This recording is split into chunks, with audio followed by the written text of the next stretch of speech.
No doubt, as a business owner, the subject of cybersecurity, cyber defense, cyber liability insurance has come up in your world many, many times over the past months, even year.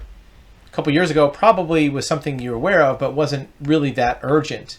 But now you're seeing articles every day of companies being hacked, of fines being paid, regulatory problems. Here's a perfect example.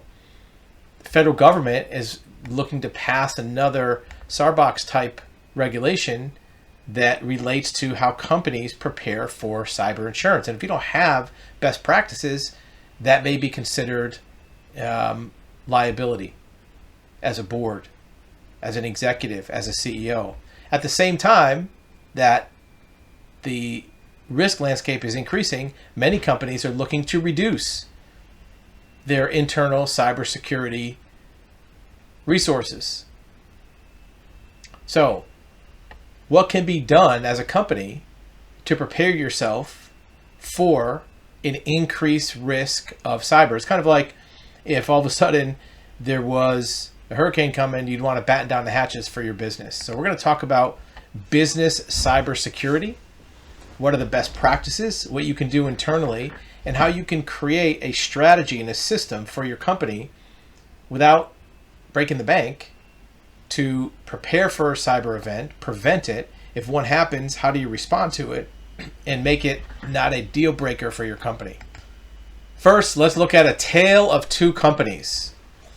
Let's say on a Monday, you pull into your company parking lot and getting out of your car, here's your building.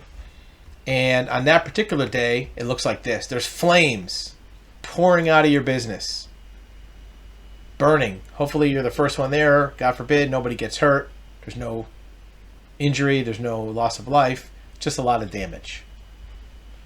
What happens next? Fire department comes, puts out the flames. It's the end of the day. It's 2 or 3 in the afternoon. And now what? When can you be back in business? Well, as a company, let's say this is an accounting firm, as an example. What do you do next? I'm sure as the fire's going and as other employees show up, you start calling clients, you're letting them know things might be a little hectic that day. You're making plans already. But what do you do the next day? Well, in reality, as an accounting firm, you could be back in business pretty quick. You could find some empty office space. There's probably plenty in your town.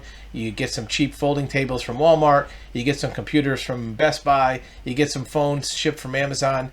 In theory, you could be back in business within 24 hours, 48 hours, right? Your business is resilient. Now, there's going to be some trouble. You might have to be all cramped in one small area. Nobody's got their private offices. There'll be a little bit of chaos, but you can be back in business. There's hazard peril number one. What if, rewind the tape, on Monday morning at 7:45, instead of walking into a fire, you walk into this. So instead of being on fire, you walk in the door and everything's fine, the building looks fine, but you look in your computer screen and it says this: your files are encrypted, pay a ransom, all your computers are locked down, you can't get into your computers, your phones, your accounts payable, even your cloud systems are locked out, right? Everything's offline. Either the computers don't boot up or they have this big time warning message. What do you do now? How fast could you be back in business at this point? Certainly your first call will probably be to your IT department, finding out what they can do. Normally at that point, it's probably too late. Most cyber attacks actually started weeks or months before, kind of lurking on your system, gathering up information, finding all the ways to lock down your system. So now what do you do? Right? You can't go to Walmart and buy new computers and buy new phones because it's not really about the computers, it's about the encryption. This could be a big event. In fact, how big could it be? Well, according to Inc., 60% of small businesses go out of business within 6 months after they are attacked. So what can you do? Well, first let's look at what the damages could be. According to Chubb Insurance, one of the largest cyber insurers, this is what a typical cyber incident costs. It costs over $500,000. You'll have the investigation, you'll have a response team, You'll have privacy control. You'll have fines and penalties. Usually government agencies have a lot of fines for this. You'll have to pay the ransom, and on and on and on. That's how much it costs. That's why a lot of businesses fold within 6 months. What kind of companies are being attacked? Well, it's not just tech firms, right? You have media, network. You have all kinds of companies that are affected by this. How does it happen? Well, usually it's human error, hacking, malware installed, which is part of human error. The assets that are affected are media, your network, your people are affected. We're going to talk about that later, how this turns into a people problem at some point. Here's more of a detail on what kind of companies are attacked. Professional services by far the most, almost a third. Technology companies are only 13%, right? It's not even a fifth. Retail, hospitality, financial institutions also low down on the list. A lot of it's professional services. And the other are things that you may not be aware of. Things like paving companies, real estate companies. That's who's being attacked by these hackers. So what do you do? Well, unlike a lot of other losses you could have in your company, like the fire we talked about, right? Or liability insurance, or like EPLI, employment practices, or cyber risk and losses is almost entirely preventable. These attacks take more than a month on average. They get into your system, they lurk, they're hidden, they're covert, and during that 60 to 75 day period of time, it can be interrupted as long as they're observed. The best practices for observing this and preventing it are not always IT. Your IT people, your computer people, they're great people. They know what they're doing. But this cyber attack is not always about IT. And the steps you would take to prevent the attack are not bureaucratic. They're not going to slow you down. Actually, they will improve your operations. They will get you more sales. They're not going to impede your business for the most part. They're going to actually help your business in other ways beyond just preventing the attack. What do we mean by that? Well, first, let's take a look at what are the losses beyond the money. If you have a cyber attack, certainly you're going to lose money, but you're also going to lose morale because during that period of time, your employees are going to be a little bit bewildered. Your salespeople will not be able to sell. They're not going to be able to make money. Your production people really won't be able to produce anything. It's also going to create an opportunity for your competitors. They know you're out of business for a week, week and a half, 2 weeks or longer. They're going to pounce. They're going to try to poach your clients because your clients will be losing confidence in your business. They can't get a hold of you. They can't place an order. They can't check out existing orders. You may have problems with vendor contracts. Your vendors that you buy stuff from that produce things or you get supplies from, they're going to not be able to deliver to you. And they might say, well, this is a good customer, but let's put our resources somewhere else. You also may have third-party claims. There may be clients or vendors or other parties that have claims against you because they have losses indirectly. You're also going to have scrutiny from regulators. We talked about at the very beginning where they're looking to pass laws about this, right? If you don't take all this into account, you will not be able to take the action to prevent this in the first place. So here are the 7 things you can do internally to prevent this from happening in the first place. And we'll go through them quick and then in detail, but the most important thing to remember is this is hardly any work at all. It's not very hard to do this. You can mix this into your normal routines, your normal KPIs. In many ways, it'll actually add to the morale, add to the business development of your company. First one is device inventory. Next one is credential census. Who has credentials? Active monitoring. Support your IT department. I'm sure they'll love to hear that. More support for them. Social engineering memos, easy to do. Updates and patches. This is something that can be automated. And response team, and we'll talk about that. So what do we mean? Device inventory. That's number 1. Within your organization, you have dozens, if not hundreds of devices that are connected to your network and web enabled. Certainly you have computers, laptops, desktops. You also have devices like servers and routers and networks. You see all this in the blue. These are things most people can relate to. However, you have other devices that are network devices that you may not be aware of. A lot of times your security cameras are network devices. They're basically mini computers. Do they have a password? Do you have to log in? Your phone system, your IP phone system, is a network device. They're little computers. They can be shut down. Smart TVs are network devices. Even things like parking controls and access controls, your card key, are network devices. Thermostats. Many times people don't look at securing your thermostat because they think, it's not a big deal. But remember, every time you add a device, think how many times you have to put in your Wi-Fi password on a device. And of course, things like tablets that are used for inventory or customers. Now, here's the thing. First, you want to start with an inventory of all these items. This is actually pretty simple. One of your routers or more of your routers will have a listing of whatever's connected to it. Your IT person can easily make a little spreadsheet of all the devices on your network. It's not that hard to do. The other thing is, it's a one-time thing and it's automated. What do you do with that? Well, we're going to look at it in the next slide. You want to make sure the credentials that that device needs are not too extreme. For example, your guard gate to your parking lot probably doesn't need access to payroll, right? Your thermostat probably doesn't need access to your client list.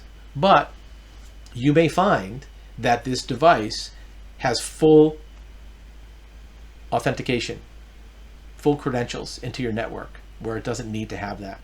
So starting with a device inventory, you can know what's on there, and then we'll take a look at what to do with it, which is number 2, the credential census.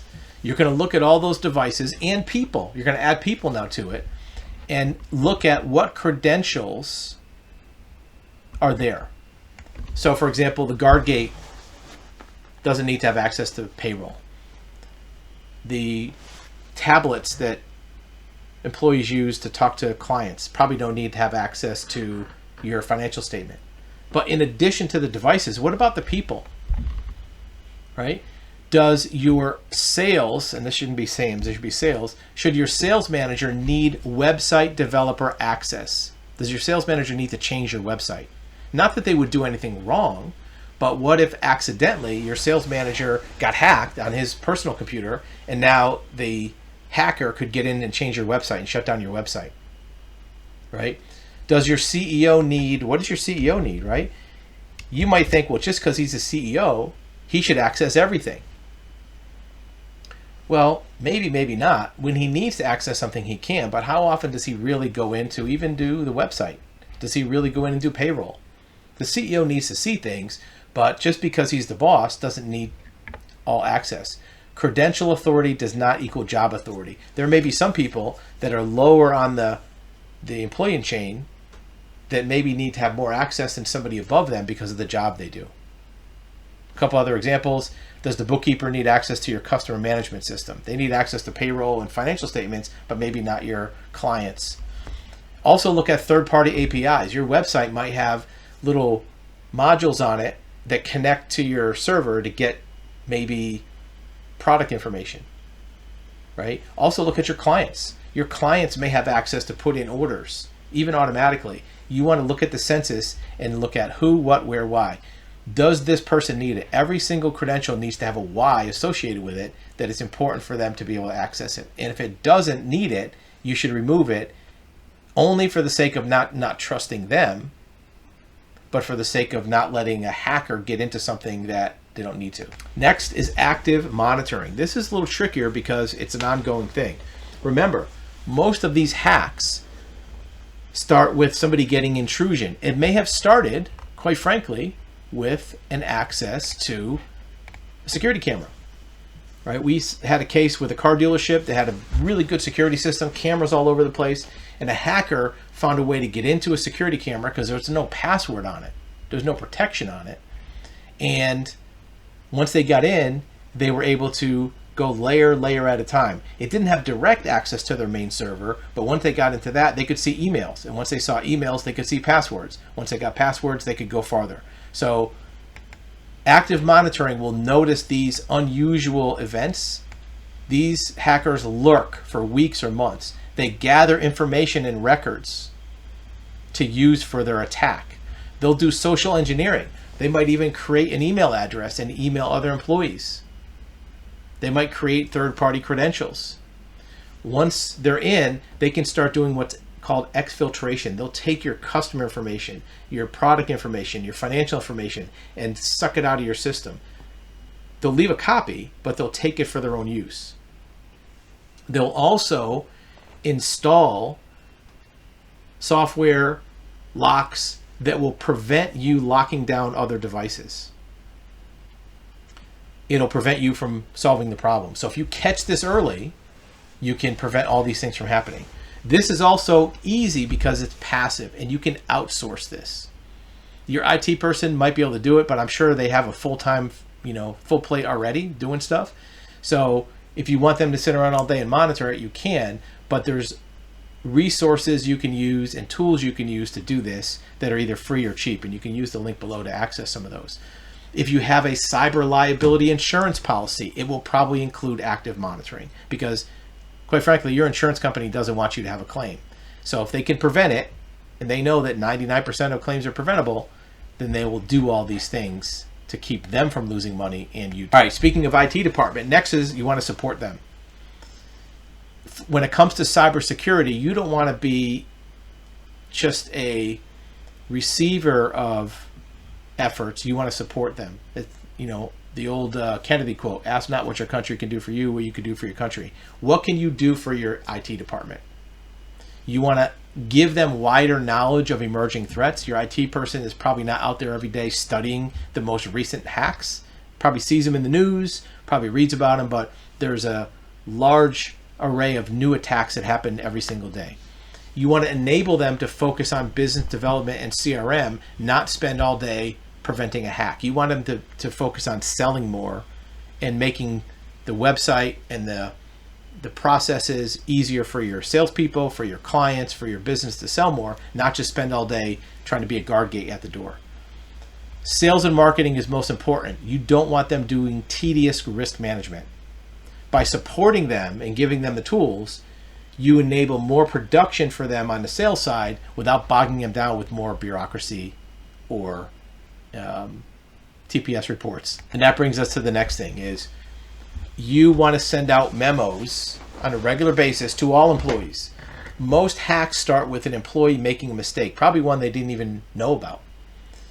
And if you just make them aware of it, they'll most of the time see an attack when it's happening at the employee level and keep it from happening. So you want to send out memos maybe on a weekly basis. It's probably something you already have.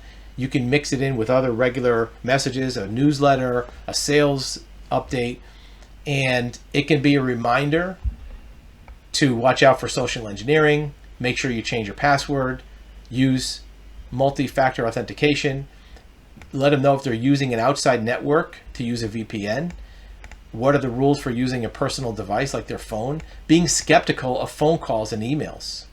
If they get an email that's suspicious, have them send the headers to your IT department. Again, you don't want this to be like a bureaucratic TPS report like from Office Space, right? You don't want to be that guy. But if you give them a constant reminder, it'll be more likely that when something unusual happens, they'll recognize it. You'll enable all of your direct reports to kind of be soldiers in this fight against the hackers. And look, it doesn't have to be that overwhelming or overbearing. It could just be something you mix in. And a lot of people think this is fun. They think that this cyber stuff is spooky and it's kind of interesting.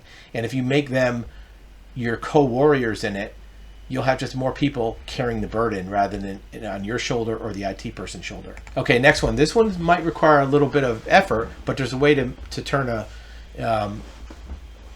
problem into an opportunity, right? Silver lining. And that comes in the form of updates and patches. Look, we've all seen these kind of notices. Update your software. Click here to update. Yes, put the new version, right? Pops up on your computer at the worst possible time, right when you need to send an email, right when you need to do a phone call, right? That's when these things pop up. And everybody clicks later, remind me later, decline. Everybody clicks it. But that's where the hackers can get in. So what do? You have a update party, right? Maybe on Friday when you normally do your lunch, maybe you make it a bring your pet to work day. And for a few hours, Everybody has a little bit of social time, and they can click update. Their computer might take 5 or 10 minutes to put the update in. You have to go back and click the next one. Make it a social event. Don't let it interrupt sales and your daily routine or people doing their job. Make it part of a social event or something that's more pleasant. They're getting paid for it. They get to do something that's not quite that intense, and they get all their updates done. How often do you do it? I don't know, once a month, right? It's so important that if you do have a cyber liability insurance policy, your insurer probably will require this, your updates. And if you have a standardized event, that's going to make sure your coverage stays very, very valid. So by making it a paid social event, bring your dog to work day, something that's a little more fun, it'll be a way to get it done and get some social benefit from it for your staff. Okay, here's the next one. You want to create a response team. And this could be a person from multiple departments, not just your IT department. You want somebody from sales. You want somebody from bookkeeping or accounting. You want somebody from legal, even if it's an outside counsel. You want somebody that handles your vendors, that deals with vendors. You want somebody in HR, and maybe even third party. Because here's the thing. If your building was on fire, remember the first slide of this presentation, your building's on fire, first thing you do is you pick up the phone, you call 911, right? If you have a cyber attack, you can't really call 911. You could, but there's not much they can do, nor will they. This is not really something that they handle. So you have to handle this internally. Now again, cyber insurance policies have a response team that you can call, but you want to have some internal people regardless that can handle all the moving parts of this. Because you're going to need to talk to your clients, letting them know, hey, look, you might not be able to get to our website for a couple hours. Don't worry about it. Give them some confidence. You want somebody in bookkeeping or accounting, get a hold of the bank. Hey, don't let any transfers go from the accounts. You want to have your legal department look at what disclosures we need to make. You want to maybe talk to your vendors, say, look, we have some things going on. You can even make up a story. Look, we're rebooting our system. We're putting on a new server, right? You don't want to scare them too much. HR, you want to have people creating confidence with your personnel, giving them instructions, what to do, what not to do. Don't answer any phone calls. And then third parties, maybe you get involved with them too. If you have this already in place, kind of like you do a fire drill, when it happens, you have a list. You know who's going to do things. You're not running around like a chicken with your head cut off trying to pull people together. There will be enough things you're going to need to do as an executive when a cyber attack happens that are going to be very chaotic. You don't want to add putting together a response team as a new thing. It's easy to put it together. A lot of times you'll have people that want to volunteer for it. They want to be part of this spooky cyber stuff, right? And if they don't, move on to somebody else. There's plenty of people who want to do it. Having that cyber team put together will also make those people look out for it in advance and prepare for it in advance. And maybe you have a drill a couple times a year, 2 or 3 times a year. Look, pretend there's a cyber attack. What do we do? You're talking to vendors. You're talking to this. You're checking with the bank. And you can update the process. That's how to make it easy. It's not really that hard. It is something you're going to have to do, but it doesn't have to be too tedious. So what else can you do on top of those 7? Well, put a news alert on your news source, whether it's Google or Yahoo or anything else, to get daily news on cyber attack events. You want to know how these attacks are happening, how they're affecting companies. We see it all the time. Check your insurance policy to see if you have a cyber protection. Now, there's a difference between a cyber insurance rider on an existing policy and a standard standalone cyber insurance policy. The standalone cyber policy will be much more broad coverage. It'll have higher limits, $1 or $2 or $3 million versus maybe 20 or 30K on a cyber rider. It'll have responses. It'll have active monitoring. So look at those two and decide if you want that. Third-party monitoring we talked about. Pen test is where you have an outside person or company, or maybe your IT person, test to see if you have vulnerabilities. And you can get more information on our website about these things. You also want to do social engineering trials. Maybe hiring an investigator or hiring an outside marketing company to call into your company and see what information they could get from an employee that they're not supposed to give out. You also want to do a funds transfer policy for test transactions. Maybe just like when you write a check in your company, you have a policy that it needs 2 signers, right? Maybe you have a policy for wire transfers, if it's more than a certain amount, $1,000, that you have 2 logins. In addition, anytime you're transferring money more than, let's say, $1,000, it should be a standard policy to first send $1, verify with the recipient that they got that $1, and then send the rest. Because if you just blast out an $80,000 ACH or a wire transfer, if you put the wrong account number, if maybe somebody convinced you to put a different account number, maybe somebody called up or emailed you and said, look, this is your vendor that you pay $80,000 a month to for materials. We changed our bank account. Here's our new bank account information. And if you just take them at their word, or maybe they had an email that they forwarded to you that you think is true, you'll do that and you could be in big trouble. So do a test transaction policy. Every wire transfer, if it's more than $1,000, send $1 first, follow up and make sure the proper recipient got that $1, and then send the rest. Is it extra step? Yeah, but it can save you a lot of money. Cyber insurance. And you're dealing with third parties like your vendors or customers, require that they have cyber insurance, and they require that it covers you for damage that happens to them. Think about it. If your customer gets hacked, one of your major clients gets hacked, and they have some cyber event, that hacker might have a way to get into your system if you have a connection with your customer. Maybe your servers talk to each other about orders, about payments, about logistics, shipping. If the customer gets hacked, they can get into you. So make sure all your third parties, vendors, customers, accountants, attorneys, has cyber insurance, and that it covers you, and you put it in your contract. In the sales process with vendors, ask them if they're pitching you on a proposal or pitching you on a quote, ask them, hey, do you have cyber protection insurance that covers third parties, that covers us? Those are other things you can do to lower your risk and increase your protection if damage happens. Talk about reading news on cyber attacks. Here's some that just came out within the last week. Year in review, protecting society, solving the cyber skills gap. All kinds of articles come out all the time.